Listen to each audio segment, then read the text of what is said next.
Viewers, इस वक्त हम बात करने वाले हैं G7 समिट से रिलेटेड। जैसा कि आप सब जानते हैं कि इस वक्त जापान में हिरोशिमा में G7 की समिट चल रही है, जिसमें इंडिया को भी इनविटेशन दी गई है और एक बहुत बड़ी खबर सामने आ रही है, जिसके मुताबिक जो बाइडेन ने नरेंद्र मोदी को गले भी लगाया और ये भी कहा कि मुझे तो आपका ऑटोग्राफ लेना चाहिए।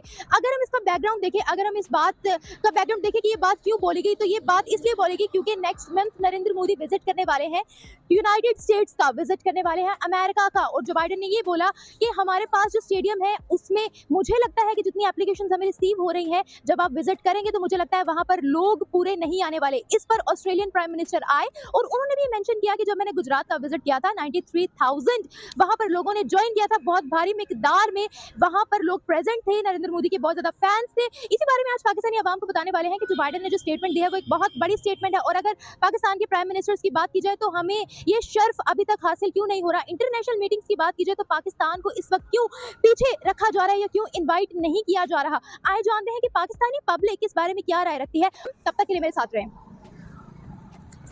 जी मैडम, G7 के हवाले से मैं कुछ आपको बताता चलूँ कि ये कोई 7 मुमालिक हैं डेवलप कंट्रीज़, जिनमें कनाडा है, यूनाइटेड स्टेट्स है, यूके है, फ्रांस है, इटली, जापान, इस तरह के कुछ मुमालिक हैं जो अपने बर्निंग इशूज़ पे बात करते हैं और अपनी इकॉनमी पे, अपने कोई स्ट्रेटजिक पार्टनरशिप पे। एक उनका अल्टीमेट पर्पस है कि फ्रैंकनेस माहौल में, फेयरली माहौल में आगे बढ़ा जाए। उनमें वो 1976 से इसका आगाज़ हुआ। 1977 में उन्होंने यूरोपीय यूनियन को भी इनवाइट कर लिया। उसके बाद चंद कंट्रीज़ हैं, जिस तरह इंडिया है, पोलैंड है और अफ्रीकन जो है यूनियंस, उनको भी वो इनवाइट करते हैं।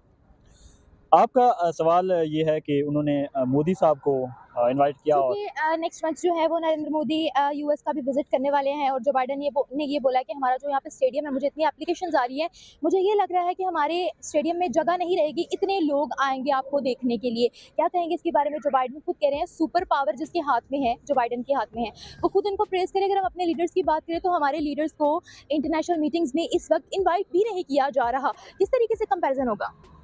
देखिए, पाकिस्तान सबसे बड़ा जो ख़रीदार है वो इन्हीं ममालिक का है। आप ये टोयोटा करोला को देख लें, सुजुकी, ये हम सब जापान से मंगवाते हैं, ऐसा ही है। ज़्यादातर हम अमेरिका से मंगवाते हैं, यूरोपीय यूनियन से हम सब कुछ वैसे ही मंगवाते हैं। ठीक है, थोड़ा सा इधर हो बस। तो जो मुझे लग रहा है कि दो इसके बेसिक फार्मूला है, एक तो खुददारी और दूसरी एहसास है। ओके। इंडिया खुद मैन्युफैक्चरर बन रहा है और वो अपनी खुददारी बढ़ा रहा है, मेड इन इंडिया बढ़ा रहा है। हम मेड इन पाकिस्तान नहीं बढ़ा रहे। इसका मतलब है गूगल भी वहीं पे आ गया इंडिया में, बड़े बड़े इन्वेस्टर्स इंडिया में आ रहे हैं और वो किसी पे डिपेंडेंस जो है कम कर रहा है, हम डिपेंडेंस बढ़ा रहे हैं। इसका मतलब है उन लोगों को, हमारे मिनिस्टर्स पर, हमारी गवर्नमेंट पे कोई ट्रस्ट नहीं है। इवन आवाम ने इन मिनिस्टर्स पे, इन लीडर्स पे सबसे ज़्यादा ट्रस्ट किया है और जो मौजूदा हुकूमत है ये सबसे ज़्यादा पावरफुल गवर्नमेंट मेरे ख्याल में है, क्योंकि बहुत बड़े लीडर हैं जरदारी साहब, नो डाउट बहुत बड़े लीडर हैं, मौलाना फजल रहमान साहब, जनाब मियाँ शहबाज शरीफ साहब, ये बड़े लीडरान हैं।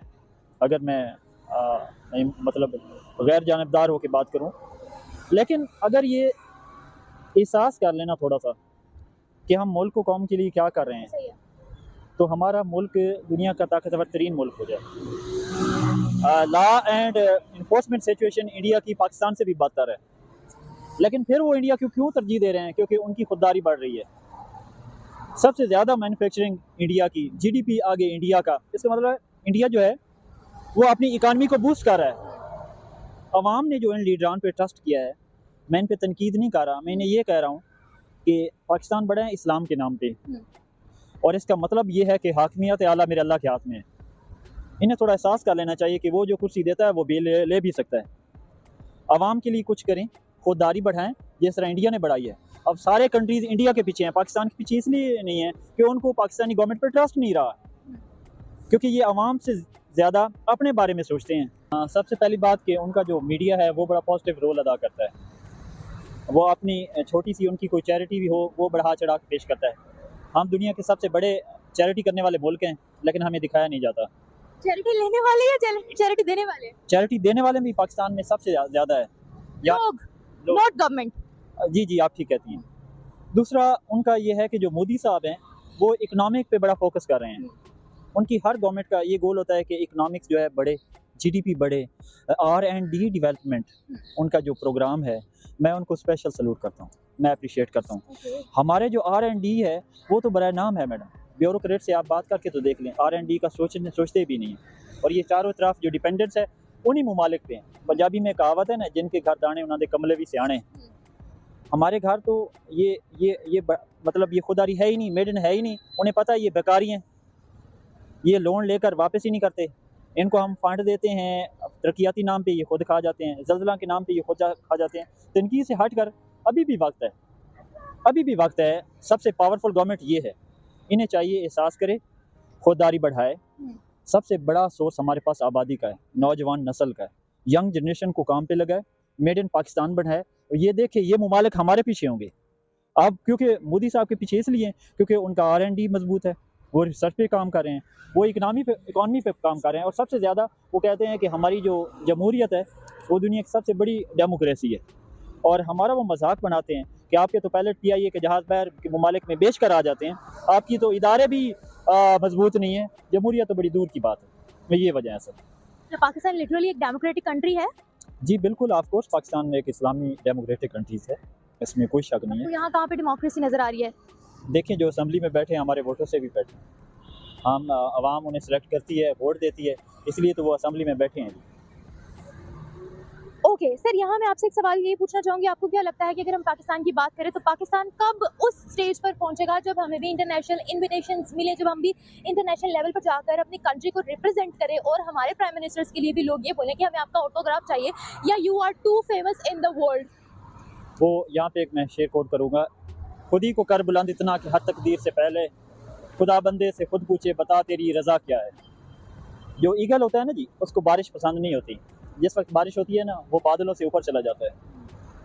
हमारे पास सबसे बड़ा सोर्स मैं फिर कहूँगा यंग जनरेशन है, इनको काम पे लगाएं। ये यंग जनरेशन तो सर पाकिस्तान छोड़ के जा रही है। 8 लाख पाकिस्तानी पाकिस्तान छोड़कर चला गया, पढ़ा लिखा नौजवान। नहीं माशाल्लाह, अभी भी 8 करोड़ नौजवान बाकी हैं, कोई मसला नहीं है। अगर करोड़ भी चला जाए तो कोई इशू नहीं, पाकिस्तान में आबादी की कोई कमी नहीं है। हाँ, यहाँ पे जितने जाते हैं उससे 10 गुना नए आ जाते हैं, वो आप परेशान ना हो। लेकिन जो हैं वक्त हमेशा इंसान के हाथ में रहता है, वो जब चाहे अपनी कदर और इक़दार को बदल सकता है। ये कहावत है, मेरे एक प्रोफेसर साहब हैं और मज़ाहिर अकबर गवर्नमेंट कॉलेज झंग के, उनकी इस कहावत की वाज़ह सबूत KFC वाला बाबा है, जिसने 65 साल की उम्र के बाद इतना नाम कमाया है। ठीक है ना, वक्त हमेशा इंसान के स्टेट के हाथ में रहता है। आप भी चाहें, आप देखें ना, चारों तरफ नौजवानों को कोई रिएक्शन ही नहीं है, ना उन्हें रोज़गार मिलता है। क्यों? उन्हें लगाया ना काम पे, ये रिसर्च है, यहाँ पे रिसर्च करें, अपना हुनर सीखें और बेचें। कोई है? ये बेटियाँ रो रही हैं, सारों को पता नहीं है। बहनें बेटियाँ जब जॉब के लिए जाती हैं तो उनका CEO उनसे क्या क्या बात मनवाता है, ये इनकी आंखें नहीं खुलती। अब गैरत पैदा करें और नौजवान नस्ल को काम पे लगाएं, खुददारी बढ़ाएं, मेड इन पाकिस्तान बनाएं, ये दुनिया हमें सलूट करेगी। Strongly agree. आपने स्पेशली जो लड़कियों की बात की है, आपने बेसिकली इशारा किया हैरेसमेंट पे, जिससे मैं भी एग्री करती हूँ। आपको क्या लगता है कि अगर, और वो सिर्फ एक इदारे में नहीं, कि अगर हम एक इदारे को मेंशन करें कि लड़कियों के साथ ही हो रहा है, हर इदारे में ही ऐसा हो रहा है। पर्सनली मैं खुद भी इस चीज़ को जो है वो एक्सपीरियंस कर चुकी हूँ। आपको क्या लगता है ये इस्लामिक जमहूरिया पाकिस्तान है जहाँ पर हमें औरत की इज्जत ही नहीं करना आ रहा? जी मैडम, आप दुरुस्त फरमा रही हैं कि बहनें बेटियाँ देखें, कुछ लड़कियों के भाई नहीं होते, कुछ लड़कियों के पेरेंट्स ज़िंदा नहीं होते हैं, उनके ऊपर जिम्मेदारियाँ होती हैं। फिर जब वो जॉब करने जाती हैं तो उनसे वो बातें मनवाई जाती हैं और मजबूरन फिर वो इस रास्ते पे चल निकलती हैं। और हमारे जो बड़े हैं, आप देखें, जो सरबराहान हैं, उन्हें चाहिए इसका सदेबाब करें, मीडिया को चाहिए इसके सदेबाब करें। औरत की ट्रेनिंग के लिए, सिखलाई के लिए, उसकी एम्पावरमेंट के लिए कोई इदारा है? आप बताएं, कोई इदारा भी नहीं है, और उसके लिए कोई आवाज़ भी नहीं निकाल रहा। और वो बेचारी मारी मारी इनके पास जाती है और वो उसे हिरासमेंट करके, औरत जब बिगड़ती है ना तो पूरा मुआशरा बिगड़ता है। आप हमारे अदालतों में आके देखें, आए रोज़ इतनी तलाक़ें, हम तलाक का केस लेकर हमारे हाथ पाँव कांप जाते हैं कि हंसता मुस्कुराता घर जो है ना तबाह हो रहा है, और सिर्फ इस वजह से कि हुकूमत जो है लड़कियों के लिए कोई काम नहीं कर रही।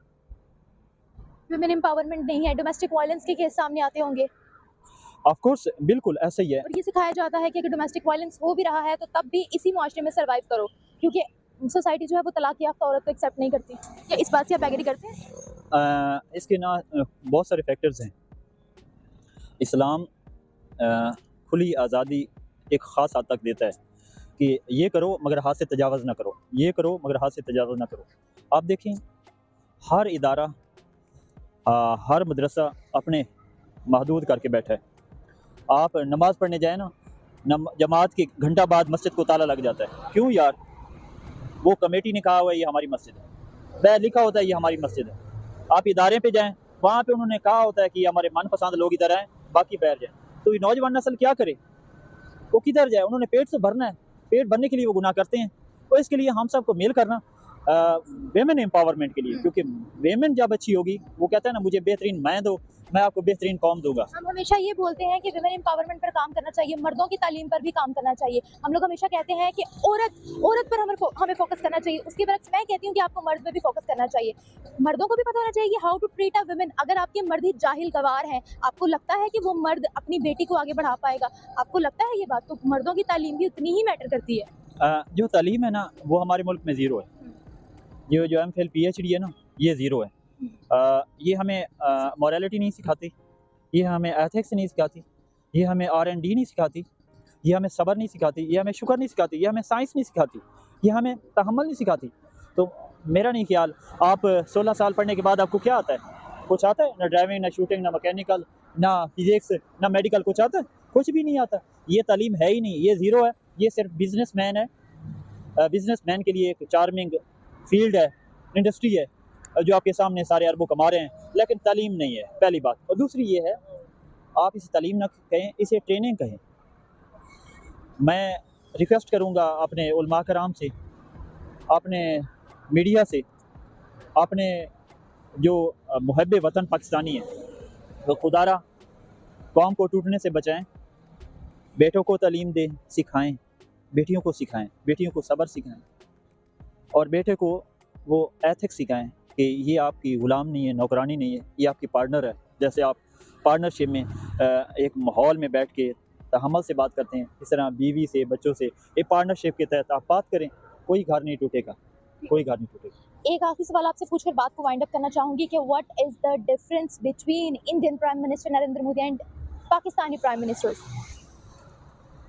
Pakistani prime minister more powerful then Indian Narendra Modi साहब। क्यों? क्योंकि वहाँ पे उसकी अपोजिशन बैठी है, यहाँ पे सारे अपोजिशन इसके साथ है। तारीख का सबसे पावरफुल प्राइम मिनिस्टर जो है वो पाकिस्तान का मौजूदा है, क्योंकि सारी पीढ़ियाँ में इसके साथ है। इसको चाहिए, मुझे बड़ी उम्मीद वाबस्ता है। सर मैं डेवलपमेंट के हवाले से बात करी थी। डेवलपमेंट के हवाले से तो फिर नरेंद्र मोदी जो पहले नंबर पे। कैसे? वो इकानमी पे बात करता है, वो वसाइल पे बात करता है, वो पाकिस्तान का नमक लेकर बैर की दुनिया को पाकिस्तानी नमक नहीं लेते अब। नहीं, फिर भी वो यहाँ से लार्जेस्ट प्रोड्यूसर है वो खुद सॉल्ट के, पिंक सॉल्ट की आप बेसिकली बात कर रहे हैं। पिंक सॉल्ट पहले लेते थे, अब नहीं लेते। They are the second largest salt producer of the world. Pakistan तो उससे भी बड़ा प्रोड्यूसर है ना, पहले तो हमारे ही बेचते रहे हैं। और ये जो पाकिस्तान के स्टोन्स हैं वो अभी भी बर्मा और इंडिया चोरी करके स्मगल करके ले जाते हैं। कैसे? या बहुत सारी हमारे पास ऐसे केसेस हैं, एविडेंसेस हैं कि पाकिस्तान के जो स्टोन्स हैं वो इंडिया और बर्मा यहाँ से स्मगल करके ले जाते हैं और दुबई में जाके वो अरबों डॉलर के वो सेल करते हैं। अच्छा, मैं अगर आपकी बात मान भी लूं कि वो स्मगल हो रहे हैं, तो बाहर के मुल्क, आपके मुताबिक बाहर के मुल्क हमसे फायदा उठा रहे हैं, हम खुद अपनी रिसोर्सेज का फायदा क्यों नहीं उठा रहे? हम इतने कमजोर हैं क्या सर कि कोई भी आएगा और हमारे मुल्क में मुदाखलत करेगा? ये तो फिर हमारा अपना अपना वीक पॉइंट हुआ ना, ये तो फिर हमारी अपनी गलती हुई ना। कमज़ोर नहीं है, हमें सिखाया ही नहीं जाता। एक जो ज़िंदगी का सबसे बड़ा सबक है वो ये है कि बांट खा और खांड खा। आप शेयर करें, अल्लाह आपको और नवाजता है। जब तक आप शेयर नहीं ना करते, यहाँ पे इदारे शेयर नहीं करते, यहाँ पे जिसको मिल जाए वो शेयर नहीं करता।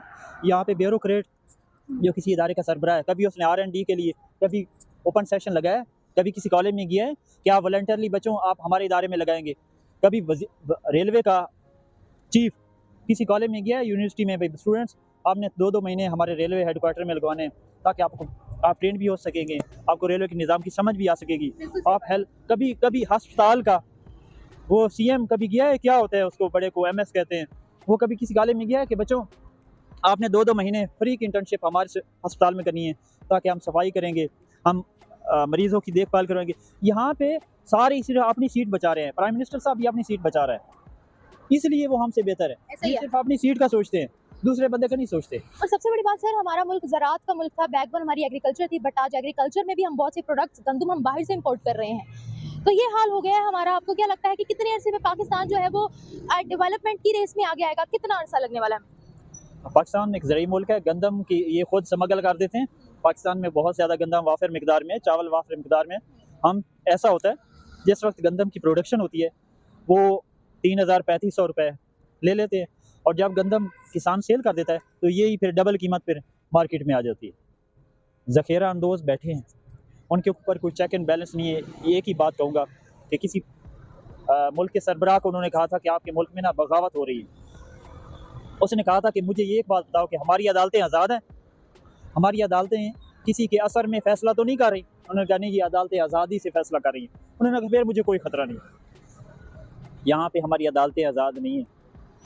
हम अदालतों के ऊपर इतना प्रेशर डाल देते हैं और इतना उन्हें हरासमेंट करते हैं कि वो बेचारे मजबूर होकर फिर न्यूट्रली फ़ैसला नहीं दे सकते। ठीक हो गया सर। बहुत अच्छा लगा आपसे बात करके, आपके रिव्यूज़ बहुत मैटर करते हैं। Thank you so much for your precious time. शुक्रिया आपका।